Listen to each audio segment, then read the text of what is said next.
Hi all, right, welcome back. DJ at Saipan. This is part 20, and we are just about to start game turn 4, which is the last game turn for the first scenario. Yeah, we're still swithering about whether we're going to carry on or not. I feel like that last year's action phase was starting to grind me down a little bit. It's yeah. I think all the DDA at games, to be honest, give me quite a bit of difficulty with the AP scenario. Like trying to analyse things and not sure about what to do, making my decisions. I have a hard time making decisions. That a lot of these war games and some other non-war games are heavy. I like playing heavy games, yet there's a lot of that involved. But give me a simple game to play, and I don't know, there's not as much. I don't get as much fun from that. So, and hence the reason I've said before that playing solitaire, I'm not bothering anybody else. Nobody else is waiting for their turn to come. Anyway, why are we going into that, Grant?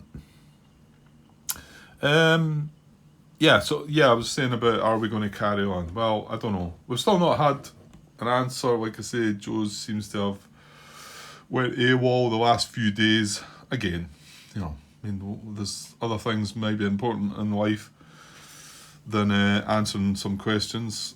So, but I'm still going to stick with this line. The only thing is, I don't really know if I need the 15 points or the 24. So, however, it's not been the first time that I played any of the other D-Day games, and not satisfied the first victory condition to carry on with the second part of the game. The first 3 games were like you had to reach a certain level, and then you went on to the real meat of the game, and all the lettered actions came in. And it's not the first time that I've maybe had a game of that and then said and not reached the goal and thought, well, I'm still carrying on anyway, because then you want to enjoy the rest of the game. So I might just do that, but this has been hard going, so I might also not do that. Right. Well, we shall see. Not much to talk about. Martin made some comments regarding part 17. I don't know where. Well, what did I say this was? 20. So I'm putting together 19. Yeah, I've had quite a bit of time and to do a lot over the last few days. That will start dying down now again. But I'm just putting 19 together. I don't know if it was 17. No, I think it would just be 17 he commented on. One of the things he reminded me of, which I'm annoyed about, I actually said, sorry, I've got my phone, I've got it plugged in just now because the charge is off and it's a bit of a stretch, the cable, was these, the depth markers. Is that a detachment there? Yeah, it is. The depth markers are halved, because remember, these detachments are just sort of half units, aren't they? I don't think.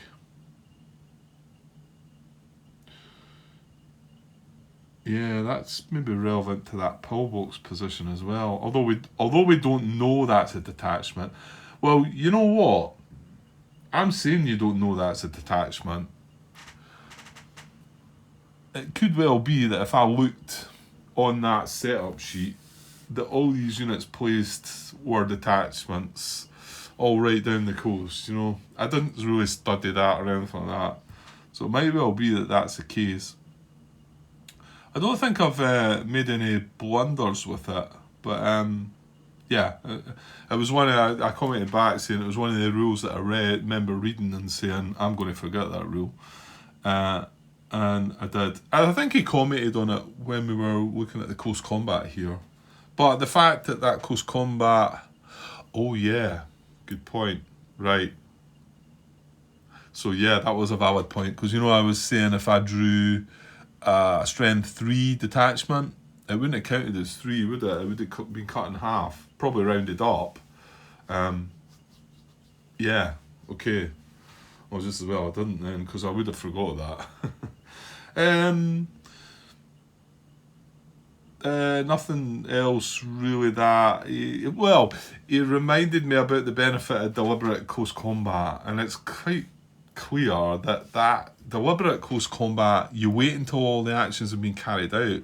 That's the one when you can move units in. If you're conducting hasty close combat, you do it right away as soon as the first unit moves in, and they've got to move in as a stack. So you can't bring other units in from other hexes.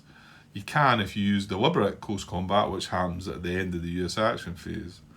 Well, when you've done all your actions. Oh, could that be the bit that says when you've done all your actions but not removed your disruption? I'm wanting to look at that just in case, because I was struggling to find that before. Give me a sec.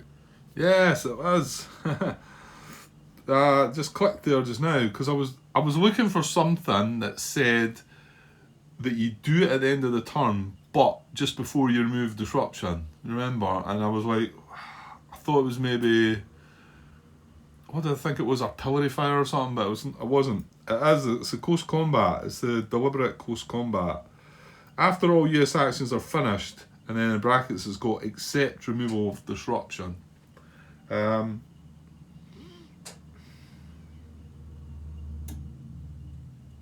I'm not quite sure of the relevance of that. Oh yeah, because you could be disrupted. Oh, you know what? I don't know, but there's where it is anyway. That bit. I knew I'd read it somewhere. What was there was a couple of other things. Nothing really major, I don't think. Well, it turns out Martin draws his cards the same way as me. So that kind of surprises me. I didn't think, with your comments before about every card being, a bit of random deck of cards and whatever, Martin, but maybe we do think alike in some ways. Okay, alright, let's get moving on. Alright, so I just thought I'd hover over here again, because we're moving into the land of US Amphibious Ops phase, and nothing really happened here. Did I not have an opportunity to move something?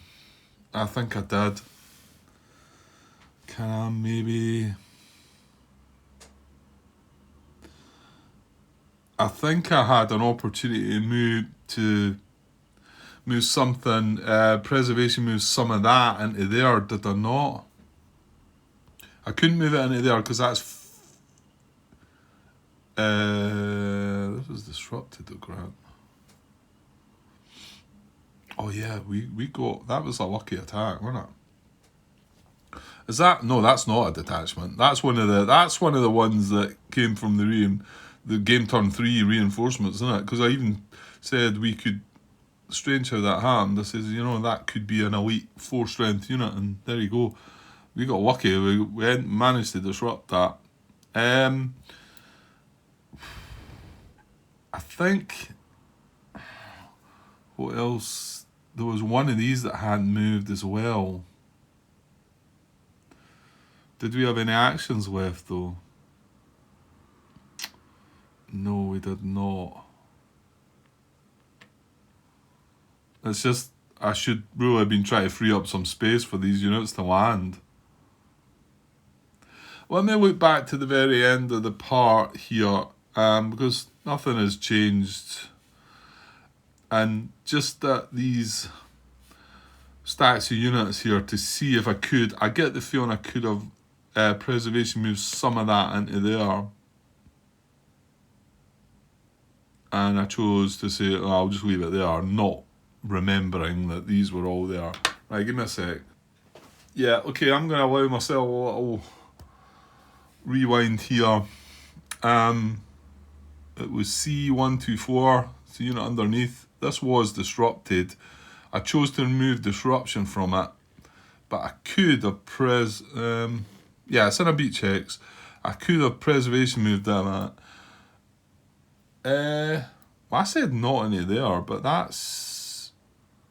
Why did I say not into there? Because he's disrupted. I'm not quite sure about that actually, but I don't want to move him adjacent to that because this stack got left disrupted because of the situation. Depth marker, disrupted Japanese unit, same as this. I tend to feel like something's not quite right about that.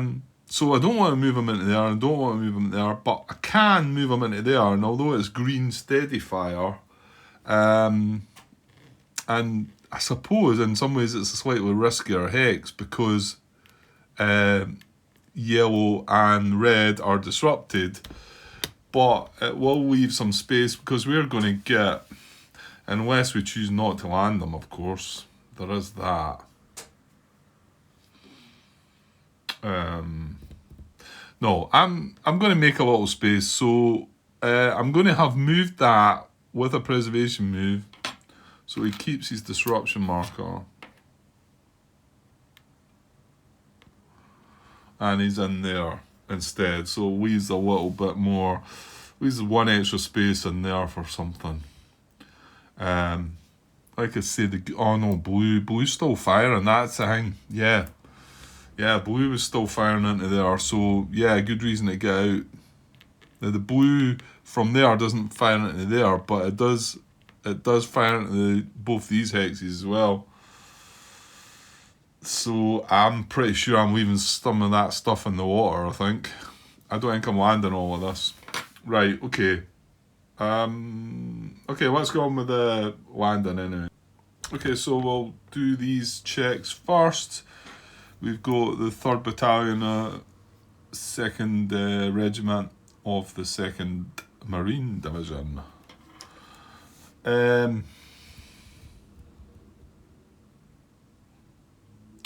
Yeah, okay, nothing really changed. We just draw a card, don't we? Conduct a landing check.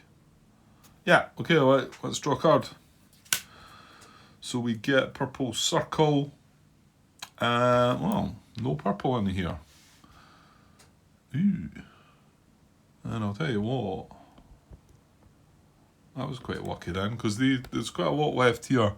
There's a purple there, 1, 2, ooh. That's quite strange that that's not firing into there then, and with the way they've been generally, well, I suppose 1, 2, 3, 4, it's 4 to reach that hex, but it is 1, 2, 3 to reach that one, and that's a beach landing box. So maybe just got away with one there, really. But I mean, it certainly doesn't show the purple there. And yeah, just looking at the position, I thought maybe it did fire in it. Yeah. Okay, so and we do have a drift for a triangle. So and we do have a triangle. So no hits. However, this guy is going to drift one left. All right. Yeah. No, left, Grant. Yeah. Yeah, still try to be funny, Grant. Okay, that's that. So, yeah, and we'll land them in a bit. Right, tanks. Right, now these are the tanks Martin asked his most recent one of his most recent questions, I think, about, you know, what's the story with them, really? I mean, they're going to be out of command. We're going to have to... I mean, we've got game turn 4, which we can assign an action to them, but you only get 3 of them. And then after that, what do they do? And it seems a valid point. They're kind of out of position completely, aren't they? I mean, even the stuff that I've got on the edge here is from that 29th Regiment stuff. So my nearest regimental HQ for the 2nd Division is away in here. It's miles away. I mean, I concluded that they could get given an action from the battalion HQs, but even, well, I suppose one of them could be in here. But anyway, maybe we'll get the answer to these things soon. So drawing for this guy, landing check. Oh, nasty! It's a circle. So yeah, fortunately this is a better beach area for us. Blue's been taken, so although blue fires into this position and we have a circle, there's no I just had to look across there, and that's exactly the one that Martin pulled me up for before, isn't it? I think it was that blue position. Damn. Okay, so this tank takes a hit. That's brutal. And he's also drifting.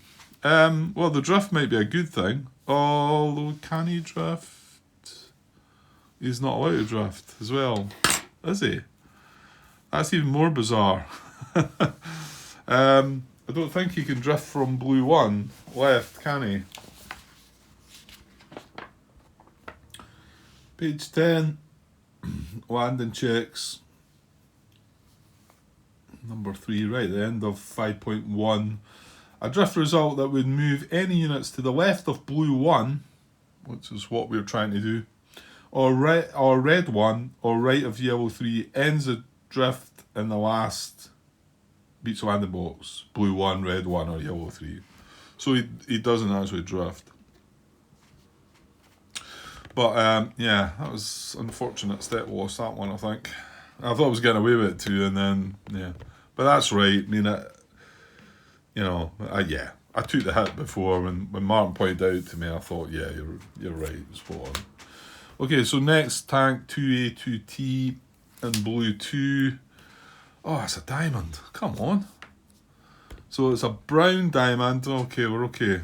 So no brown fire into there. And yeah, I mean, the nearest brown position's there. Yeah, doesn't quite reach there. Well, anyway, we really should go by that, and this is second Marine Division as well. But it'll be a circle that would drift. It's a diamond, not. You see this wee star there on that one there. So nothing doing with that. Now we've got 2 tank. Oh, they're both triangles, Grant. Was that clever? Well, we shall see. Right, so draw, and hopefully nothing's hitting triangles. Right, brown circle. Brown does fire, and it is there. Fortunately, yeah, that would a brown triangle. They would both been hit, wouldn't they? Yeeks. And then the drift. Well, actually, we've got one from the second, which we drift 1 left. It's a diamond, no triangle, and then no drift for the 4th Division one. So nothing, no harm there. Now this is a one on what I don't want to drift. So here we go. Okay, no drift for 4th Division, good, and it's not getting hit, good. So yellow triangle, and we've got a diamond. Okay, so now we're on to this big stack, and well, yeah, I suppose hits first. Let's see what we get. So red, brown, green, yellow, or blue all fire into there. So the green's relevant, the yellow's disrupted, the red's disrupted, the brown is empty, the blue will fire. So the blue and the green will fire. So we don't want blue or green. Here we go. We've got purple diamond. Well, there's no purple at all firing into there anyway. And no drift. Yeah, I might have been okay with some drift there actually as well, to be honest. Hang on. Yeah, I'm forgetting that if nothing drifts, everything drifts. Ooh, that could be. That doesn't affect this because that says no drift, but just rewind on to these 2 tanks. Now, what was that? So that's that card, right? No effect there. Not the card previous, but the card previous to that. What was it? It was this. So that was yellow 1 card. So we got brown circles, no problem. We got... Well, hang on here. Because we've got 1 and 4th, I mean, I'm still wondering, should these be mixed up? Should these be on this side? Really? I don't know. Well, again, hopefully we get some answers. I think I'm going to leave them where they are, though, because this is a diamond with drift one left. Now, if we had more than one from the first division, they would all drift left if they didn't have the symbol. But you can see we've got one from each. And the other one's got no drift. Yeah, I'm leaving them where they are. Let me know if you think that's wrong, but I don't think it is. Right, so actually, well, nothing happened to these either, did it? No, we had no drift. We had the purple diamond. So that's good in a way. Well, like I say, maybe I would have liked a little drift, but okay, so now to get things landed. Yeah, we'll get to that at the end though. Right, okay, so landing, this guy drifted. I think I'm going to land them in there and then put these guys. Yeah, this looks the safest kind of. So he's going to go in there, and they're going to all land in there because red and blue is we took care of, and only brown, which is disrupted, fires into there. So that seems the safest kind of place to go with that. And then they're also adjacent to their body there. So yeah, I guess that worked out all right actually. Right, tank here.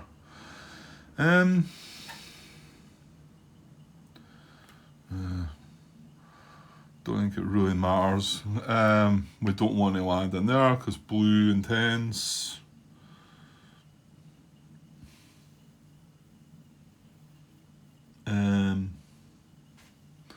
Could land beside that other tank,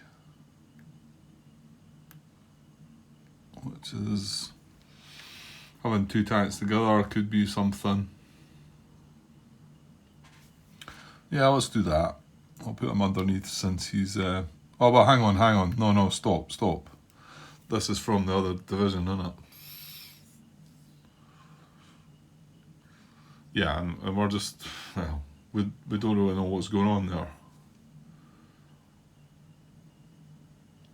And I'm okay, well, I say I'm okay this turn because I've still got the 3 actions to dish out, but I've also got just 3 tanks across the side that would need to be given an action, and that's your actions used up, so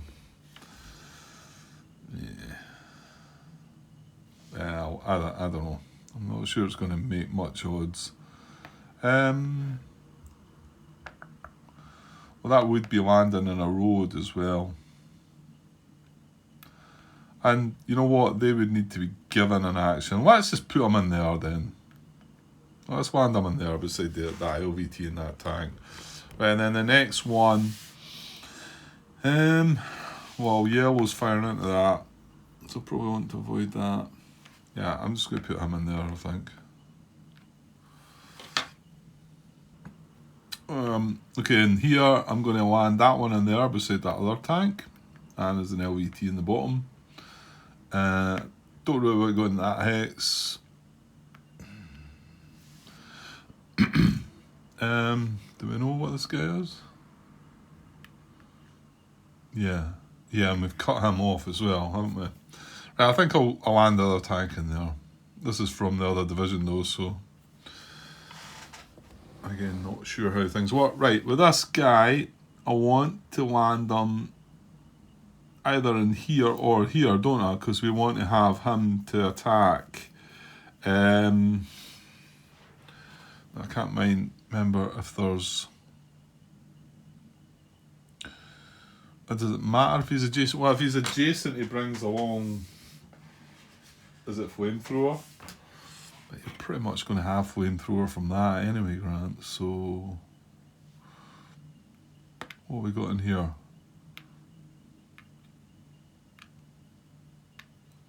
Yeah. I think I'll just land them. What's that, red and blue? Yeah. I think I'll just land them there. And then he's within range of that. Hopefully I'll remember he's in there. Right, and then the big stack of stuff.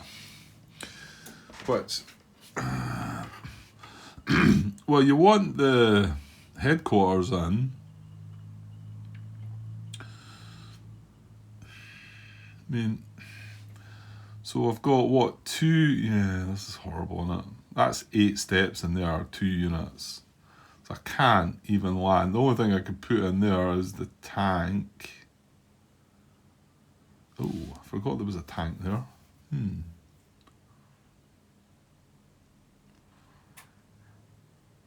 Right, so we probably don't need that LVTA. We are going to have 2 tanks to be able to attack that.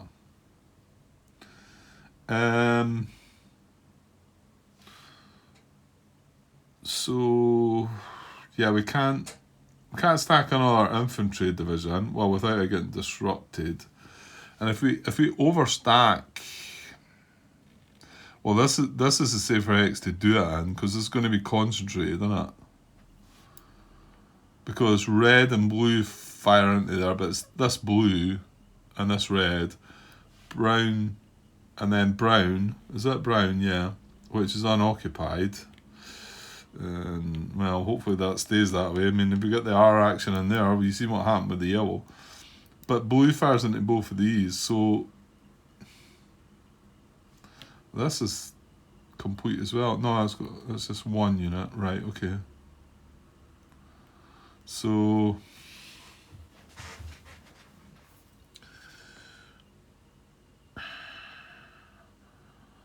and that heavy weapons, well, that would be from 24. Yeah.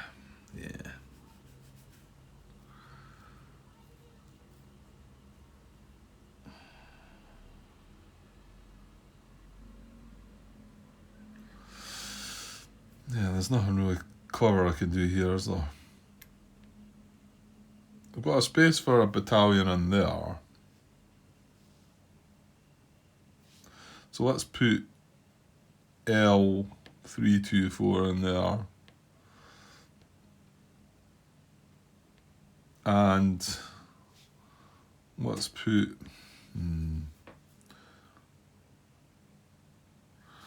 So we're definitely going to have this concentrated. So we'll put the tank in there. Put it down below.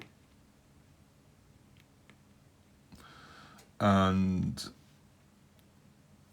I guess as the HQ is probably going to go... Yeah. I think the HQ is going to go in here. The regimental HQ. I wonder if we should keep the heavy weapons back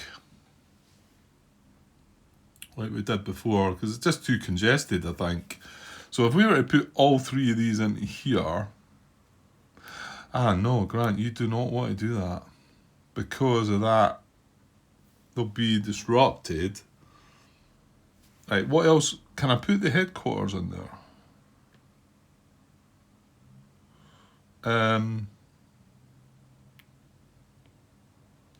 Yeah, but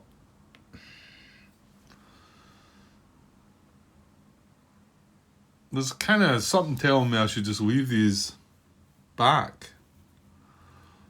That's maybe a bit daft, because we avoided a hit there. No draft, no hit. But... because I don't want to end up being disrupted adjacent to this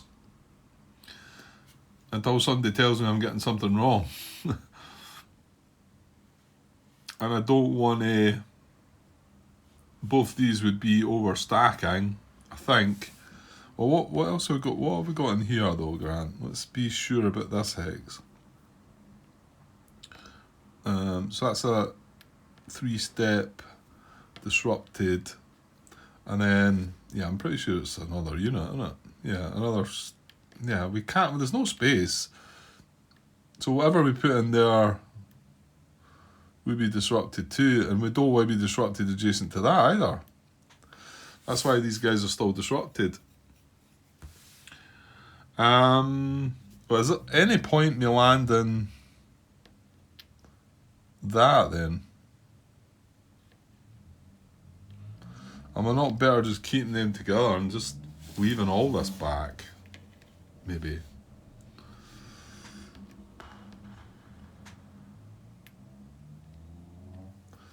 that daft? You know what? It probably is. I probably should deploy that. So what we got? That's 3, 7, and 9 steps. So it's not.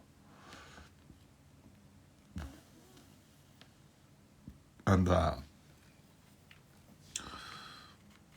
Yeah, what do we have landing next turn though that might,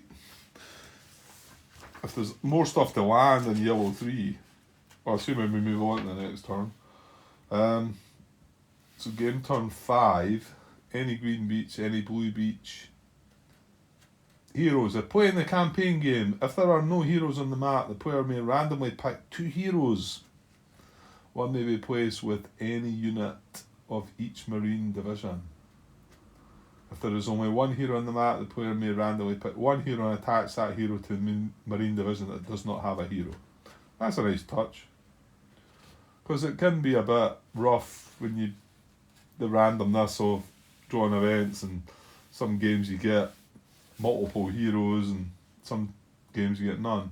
So it's going to be green and blue beaches that are and only a battalion in each.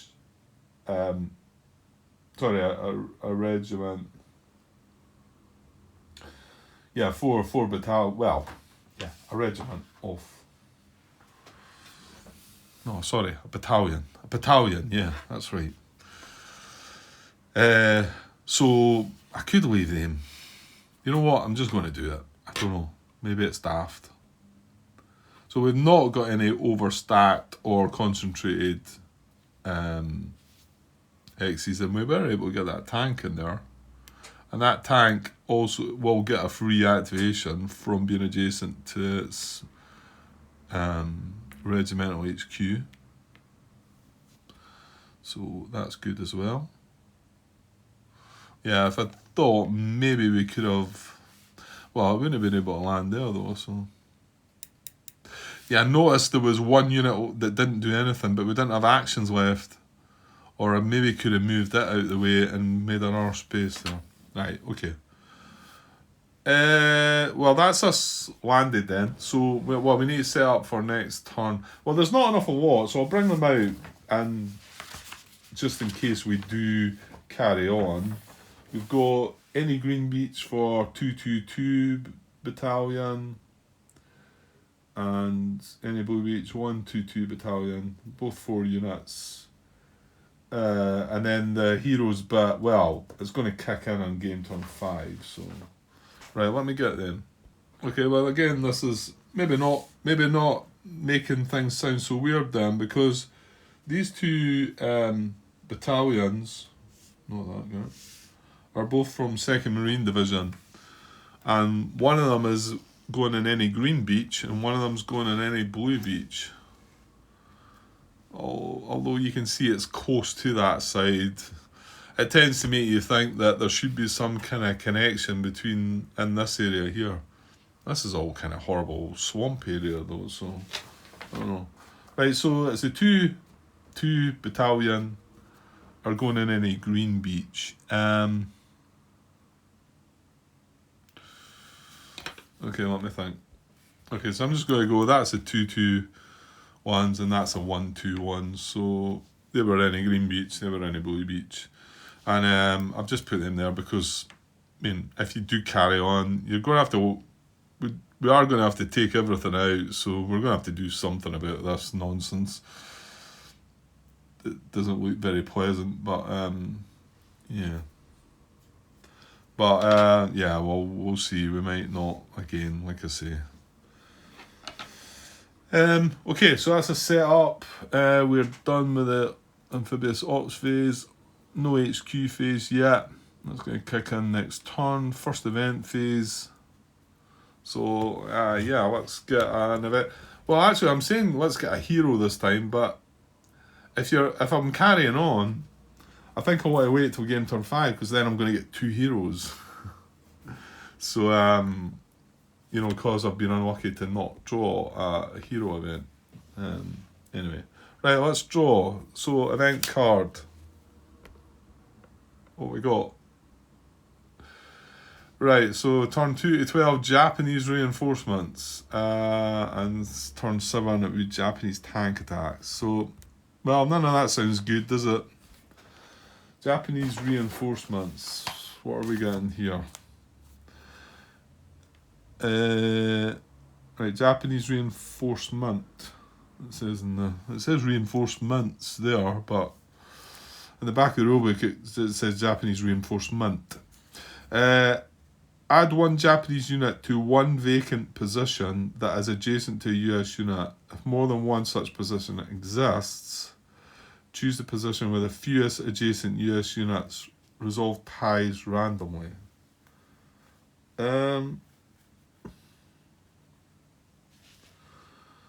Let me pause and take that in a bit.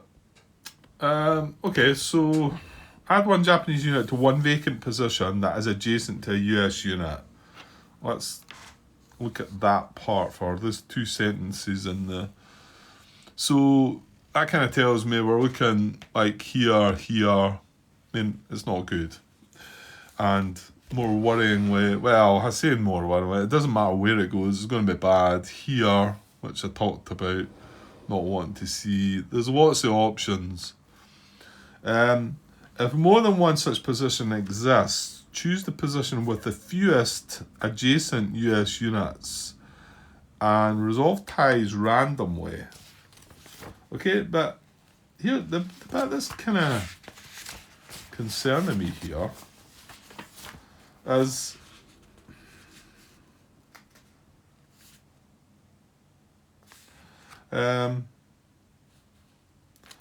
this is a reserve unit placement triggered by a reinforcement event, isn't it? This is a reinforcement event. It's called Japanese reinforcements. Okay, so it gives you the event description, and I've just read it a few times.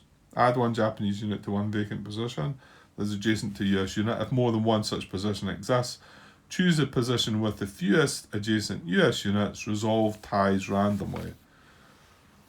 So you've got that, and then when we open the book at page 22, 9.3, reserve unit placement triggered by a reinforcement event. Japanese reserve units enter play when an event card directs the player to place a Japanese reinforcement unit. For each reinforcement called for by an event, draw a Japanese reserve unit at random from the Japanese reserve units pool. Place the unit face down with a depth marker in an empty Japanese position hex that is in communication. Right, so there was no talk in the event there about it being in communication, but okay. Select the specific position hex using the following priorities. A position hex adjacent to a US unit. Placing the hex with the lowest position number if 2 or more are adjacent. So this, I mean, okay, again, I don't know, maybe it could be me, looking at this. I'm not wanting to start jumping up and down yet, but the event is telling me something. It's giving me instructions in the event description to add a Japanese unit to a vacant position as adjacent to a US unit. Okay, now what I just read there was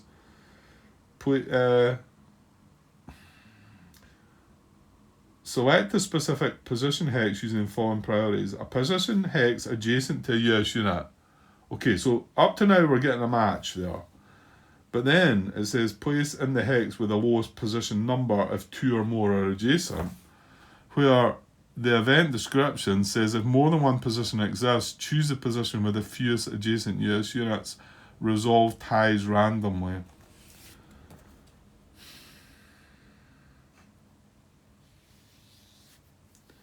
You see that? See this? I'm going to show you this. Here's this here, and this is on page 22, and this is 9.3, reserve unit placement triggered by a reinforcement event, right? And I'm wanting to make a suggestion here. I've not done it yet. I'm going to go and look at some of the other rule books, okay? And I think to me, this has been copied and pasted, and you could look through this rule book and find a lot of that. Now, don't get me wrong, you could look at DD at Omaha Beach, so I'm not starting to just criticise the newer designs of the game. You could look at Omaha Beach, you could then look at Tarawa, and you could probably find some copy and paste there. You could then look at Pillow and probably find some there. Then Iwo Jima's probably been. So, but at the moment, just while I'm reading this, and I've not got a clue. I've not got a clue. I could be reading the wrong thing or whatever.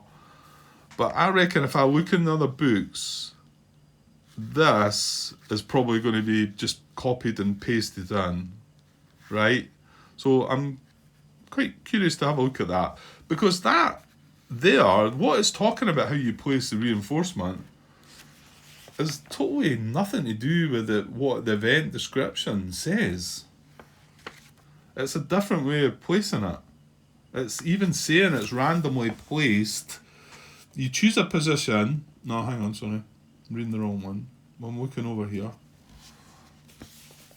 Oh, hang on, I'll show you it. Okay, so there's their Japanese reinforcement. Like I say, it doesn't have the S on the end, but okay, maybe just a.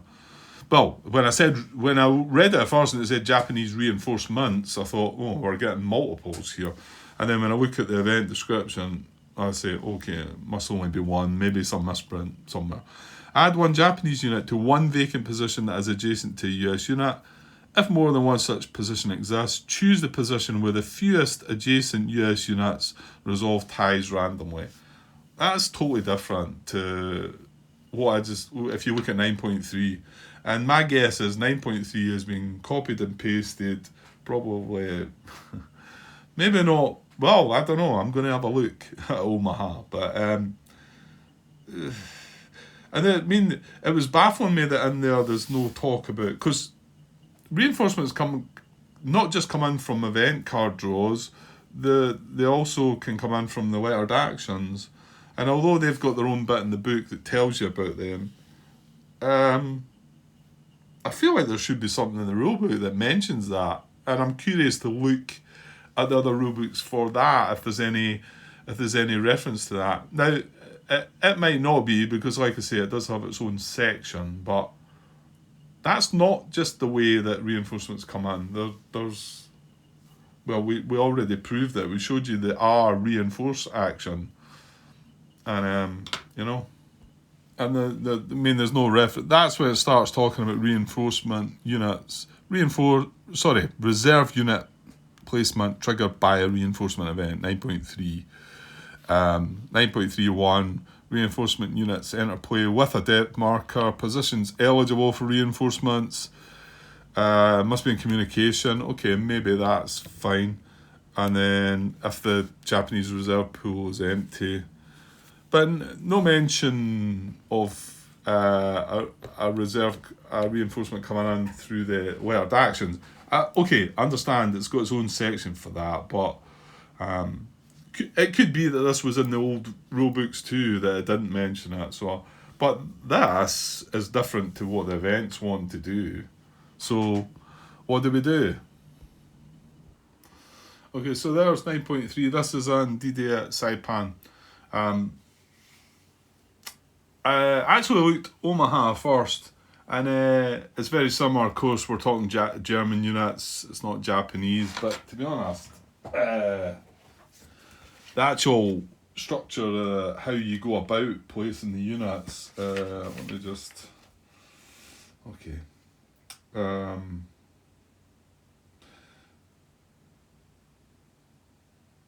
Yeah, obviously it's slightly different worded, but the rules are the same, is what I'm saying. There is some slight differences with Omaha. A position adjacent to a US unit, placing the lowest numbered position if two or more are adjacent. A position within 2 hexes of a US unit, placing the lowest numbered position if 2 or more qualify. And then 3 is, what is it? The lowest numbered position. Okay, there's a 4 there with lowest position letter. Okay, so that was Omaha. Tarawa is slightly different. however, here's Pelelu, right? Have a look at that, right? Here's Pelelu. Here's damn, I'm going to squish things. Wait a minute. There's Pelelu, 9.3 reserve unit placement triggered by a reinforcement event. This is word for word. This section here is word for word. I mean, okay, they've got these numbered instead of bullets. If you look at you can't quite show you the both. I've just not got the space. Well, you can see it there. It's number 1 to 4. That text is exactly the same. I think the only slight difference is it says Japanese Reserve Units Pool there, whereas in here it just says Reserve Pool, I think, from the Reserve Pool. So a slightly different wording there. These are exactly the same. And you might be saying, well, what's the problem with that, Grant? You know, it's doing the exact same thing. And I would say, yeah, no, there's not a problem with that. Until I look for my event description of the event that I've just drawn, and it tells me something different. So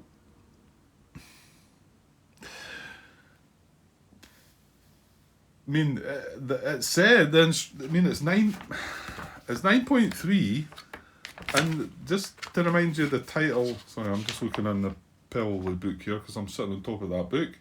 To remind you of the wording, it's reserve unit placement triggered by a reinforcement event.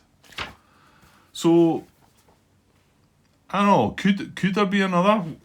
You know what? That's a thought. Maybe there's another card. Let me look through the discards here. Maybe there's another way that it's words, and then that would prove me wrong. Right, there's one that says Japanese reinforcement, but it's actually spelling it properly. Well, it's not got the well, actually, some of them have reinforcement, and some of them are saying reinforcements. So I'm just browsing through the Japanese reinforcement. Japanese depth marker, Japanese tank attacks. Yeah, I'm not seeing anything that could be Japanese reinforcement, Japanese infiltration. These are all different events that you can get. And the thing is, the description of the events is written on the back here. So, you know, I'm not going to find anything here. I don't know why I'm looking, but Japanese reinforcements. Some of them have the S on the end, some of them don't. But I don't see a difference listed anywhere. You know, it's not as if there's a separate entry here for reinforcements instead of reinforcement. So yeah, so that's where my problem lies, because what do I do? Do I follow this, or do I look in at the book? The book tells me how you're meant to deploy reinforcements when you draw an event that tells you you're going to place a reinforcement. Yeah.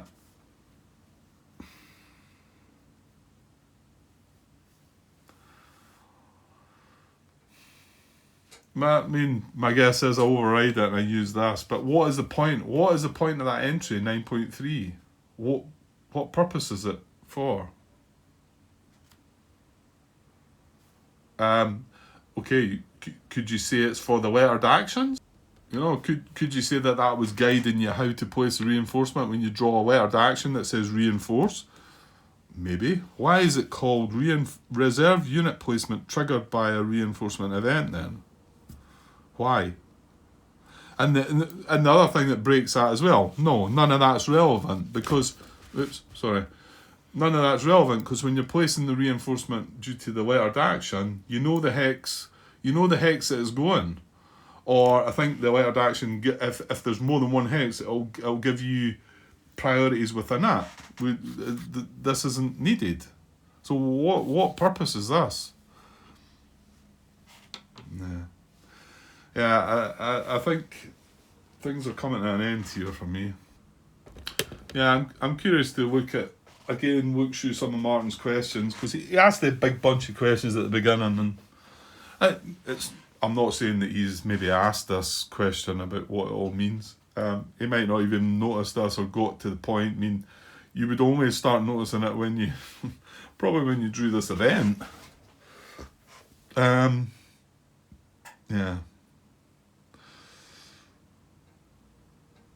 It's and yeah.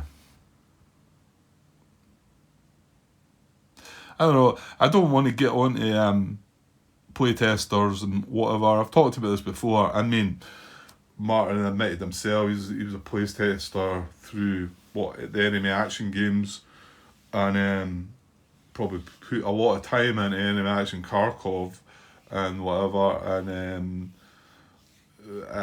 and then came through at the end realising that there's lots of things that still come up. So I'm not, I'm not knocking everybody for that. I'm curious to know how I would make it, how if I would make a decent job of doing it, or maybe I've just got that way. We couldn't find. I don't know. I mean, then again, Martin's playing through this game. He never play tested it, but he's playing through this game and he's finding all these things that need answers to. But if you were playtesting it at the time, I don't know, do you have access to all the complete rules and whatever? I mean, are you able to... Because I guess if I was playtesting this game and you can see how many things are coming up, I'd be saying to the designer, I'd be saying, well, this kind of contradicts with this and it doesn't match up to that. And I dare say he would come back to me and say, yeah, but that means that, Grant. And I'd be like, oh, there's a Grant moment. Okay, I'm going to have some of them. A few questions I've asked in BGG, I get some answers back that make me look like I've asked a daft question. They are out there, but there's been many things that I have brought up that are sort of like, they're like, yeah, okay, I don't know why that's like that, but yeah, okay. I don't know. I think I'm gonna. Well, I've got 52 minutes, and I've not done an awful lot yet. Again, because now the last probably 10 minutes I've been looking at this and wondering what to do.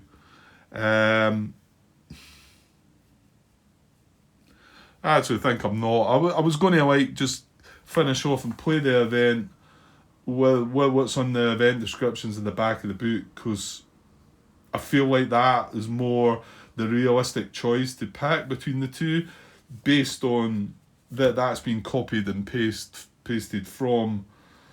Probably not. It's probably been copied and pasted for Iwo Jima. Did I not have Iwo Jima's book there? Yeah, I do have it handy actually. And probably the same rule. It's probably 9.3. So, I know they keep these. 9.2 is always the depth markers, and that stayed. And that's all fine and well, but there's meant to be some changes to these games. They do change up a bit. You can't just copy and paste everything. Okay, it's not 9.3 then.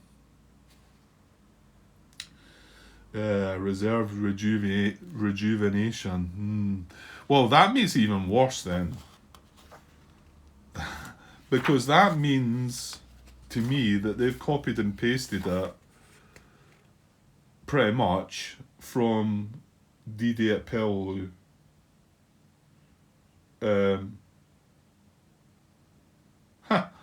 Even in Iwo Jima here, reserve unit placement. Japanese reserve units enter play when A letter Japanese action calls for Japanese reinforcements, or an event card directs you to place a Japanese reinforcement, or the procedure 9.0 calls for a reserve unit.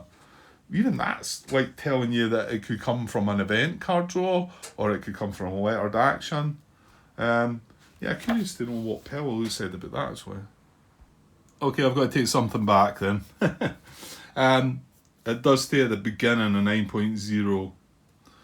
And I found it in Peleliu, and I thought, yeah, surely if they brought that across, they must have actually had that. And it does have it in... it's got a number 2 on page 21.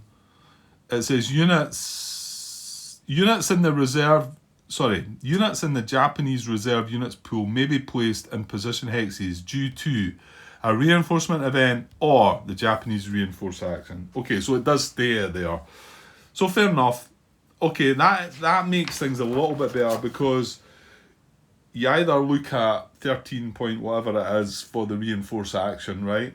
Or if it's triggered by an event, well, and this is where it gets all cloudy, you would think you'd come to 9.3 and work out how you place it. However, the event description on the back of the book does not match up, if you like. So, what about event descriptions? Nah, they're kind of different in the older games, aren't they? Okay, yeah. I don't know, all that makes a bit of a mess of it for me. And things just keep happening. Things keep coming along that just are starting to frustrate me more and more.